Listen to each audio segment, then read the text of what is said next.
Good morning class. मेरा नाम मनीषा सिंह और आप सभी का मेरे चैनल पर स्वागत है। अभी तक हम पुरातात्विक स्रोतों के बारे में जानकारी प्राप्त कर रहे थे, जिसके अंदर हमने अभिलेख पढ़े, पांडुलिपियाँ पढ़ी, सिक्के पढ़े, प्रशस्तियाँ पढ़ी, मृत भांड पढ़े। आज का हमारा न्यू टॉपिक है साहित्यिक स्रोत। साहित्यिक स्रोतों को 3 भागों में डिवाइड किया गया है। पहला भाग है धार्मिक साहित्य, सेकंड गैर धार्मिक साहित्य और तीसरा है विदेशी यात्राओं का विवरण। हम पुरातत्व साक्ष्य स्रोत पढ़ रहे थे, जिसके अंदर हमें साहित्यिक स्रोतों में सबसे पहले हमें धार्मिक साहित्य प्राप्त होते हैं, जिसके अंदर वेद, उपनिषद, आरण्यक, ब्राह्मण, स्मृतियाँ, संहिता, बौद्ध ग्रंथ और जैन ग्रंथ आदि प्राप्त होते हैं। साथ ही गैर धार्मिक साहित्य के अंदर हमें अर्थशास्त्र, महाभाष्य, अष्टाध्यायी, मुद्रा राक्षस, हर्षचरित, अभिज्ञान शाकुंतलम और रासतरंगी जैसी बुक मिलती है, जो हमें साहित्यिक स्रोतों के बारे में जानकारी प्रदान करती है। तीसरी है विदेशी यात्राओं के विवरण, जिसके अंदर हमें मैग्नेसीस की इंडिका, विदेशी यात्री जो विदेश से आए थे भारत में भ्रमण करने के लिए, उन्होंने अपने कुछ यात्राएं विवरण लिखे थे, जिसके अंदर मैग्नेसीस का इंडिका बुक बहुत फेमस है। और साथ ही फयान की फ्यू यू की और पेंसान की सी यू की और अल-बरूनी की किताब उल हिंद, ये सभी हमें साहित्यिक स्रोत की जानकारी प्रदान करते हैं। तो आज हम सबसे पहले पढ़ेंगे धार्मिक स्रोत यानी कि धार्मिक साहित्य, जिसके अंदर हमें सबसे पहले पढ़ना है वेद। 1500 बीसी से लेकर 1000 बीसी तक, या ये भी कह सकते हैं कि 600 बीसी तक का इतिहास हमें मिलता है। वेदों की संख्या 4 है, इसमें ऋग्वेद, सामवेद, यजुर्वेद और अथर्ववेद। क्रोनोलॉजिकल ऑर्डर में हम इस तरह से याद कर सकते हैं RSYA: ऋग्वेद, सामवेद, यजुर्वेद और अथर्ववेद।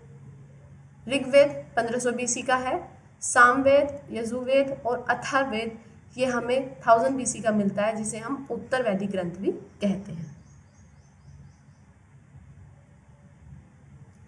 नेक्स्ट, वेदों की भाषा कैसी थी? वेदों की भाषा संस्कृत थी और वेदों की लिपि ब्राह्मी। सबसे पहले हमें पढ़ना है ऋग्वेद।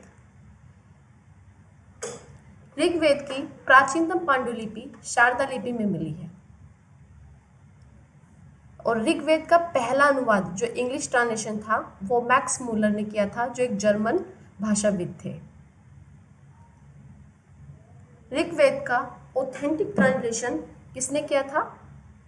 ओल्डेनबर्ग ने। ये एक प्रमाणिक अनुवाद है।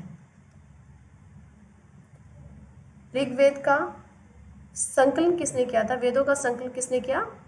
वेदों का संकलन कृष्णद्वैपायन, जिन्हें वेद व्यास भी कहा जाता है। इंपॉर्टेंट, कृष्णद्वैपायन। ऋग्वेद का उपवेद आयुर्वेद। ऋग्वेद का जो उच्चारण पुरोहित करते थे, ऋग्वेद का उच्चारण होत्र नामक पुरोहित करते थे। कौन से पुरोहित? होत्र नामक पुरोहित। ऋग्वेद का ब्राह्मण ग्रंथ या आरण्यक कह सकते हैं, या उपनिषद कौन सा है? ऐतरेय या कौपित की। ऋग्वेद की उपासना अग्नि के सूक्त से प्रारंभ होती है। किससे प्रारंभ होती है? अग्नि के सूक्त से प्रारंभ होती है। ऋग्वेद में 1028 सूक्त हैं और मंत्रों की संख्या 10,549 या टोटल 10,600 है। इन सूक्तों को 2 भागों में डिवाइड किया गया है। पहला है आपका साकल सूक्त यानी कि मूल सूक्त, ओरिजिनल हाइम्स, जो 1017 है। बाकी 11 जो सूक्त हैं वो परिशिष्ट के रूप में जोड़े गए थे, जिन्हें बाल खिल्ले के नाम दिया गया। ये बहुत इंपॉर्टेंट क्वेश्चन है। ये पूछा जाता है कि बाल खिलने क्या है, कौन से सूक्त है, कितने सूक्त हैं, उनकी संख्या बताइए। तो इनकी संख्या कितनी है? 11। नेक्स्ट है इंपॉर्टेंट क्वेश्चन, वाष्कल किसे कहते हैं? तो वाष्कल क्या है? 56 सूक्त हैं परंतु इन्हें पढ़ा नहीं जा सका है। वाष्कल नाम दिया गया इन्हें, 56 सूक्त है लेकिन इन्हें अभी तक पढ़ा नहीं जा सका है। एक बात नोट करने की ये भी है कि ओल्डनबर्ग ने ऋग्वेद के मंडलों का कालक्रम निर्धारित किया। ऋग्वेद में 10 मंडल है, इंपॉर्टेंट है बहुत। ऋग्वेद में कितने मंडल है? ऋग्वेद में 10 मंडल है। सेकंड और 7th मंडल ओल्डेस्ट मंडल यानी कि प्राचीन मंडल है, और 1st और 10th जो मंडल है वो नवीनतम मंडल है, इन्हें बाद में जोड़ा गया है।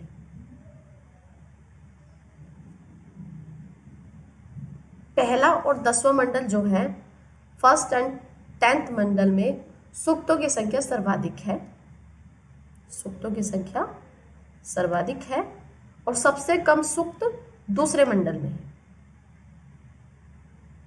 नेक्स्ट, दूसरे और 7वें मंडल तक, दूसरे से लेकर 7वें मंडल तक ऋषि मंडल या वंश मंडल भी कहा जाता है। दूसरे और 7वें मंडल याद रखना है, क्वेश्चंस पूछा जाता है कि ऋषि मंडल कहाँ से कहाँ तक के मंडलों को कहा जाता है, तो दूसरे से लेकर 7वें तक के मंडल को।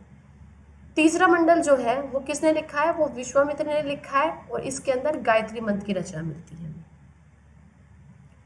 7वां मंडल किसने लिखा है? ऋषि वशिष्ठ ने लिखा है, जिसके अंदर दासराग युद्ध का वर्णन किया गया है। दासराग युद्ध का वर्णन कौन से मंडल में है? 7वें मंडल में, और जिसके अंदर वरुण देवताओं को बताया गया है, और ये पूरा 7वां मंडल वरुण देवताओं को समर्पित है। 8वां मंडल किसने लिखा है? कर्ण ऋषि ने।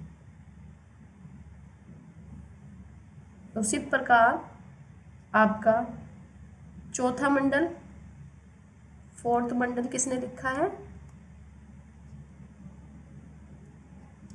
4th मंडल लिखा है आपका वासुदेव ने, जो किससे संबंधित है? कृषि संबंधी।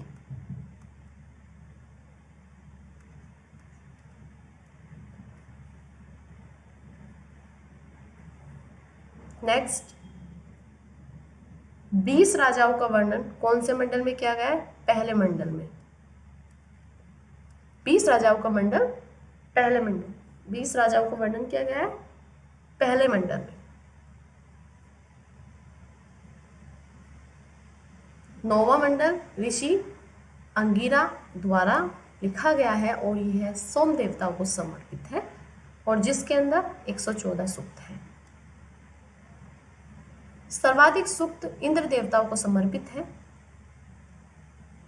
सर्वाधिक जो सूक्त है वो किसको समर्पित है? वो इंद्र देवताओं को समर्पित है।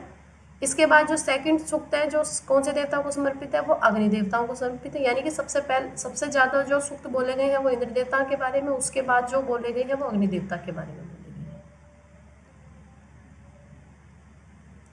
ऋग्वेद का सबसे लोकप्रिय छंद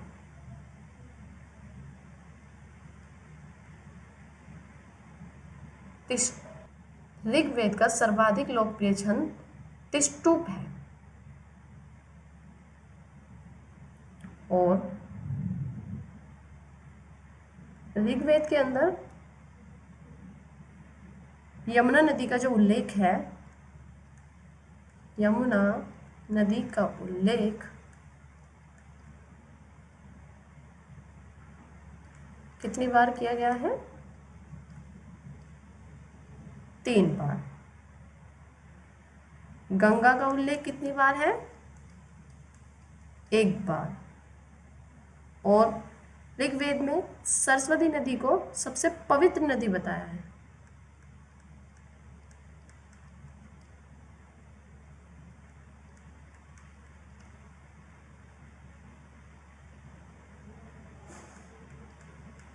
सर्वाधिक पवित्र बताया है। ठीक है,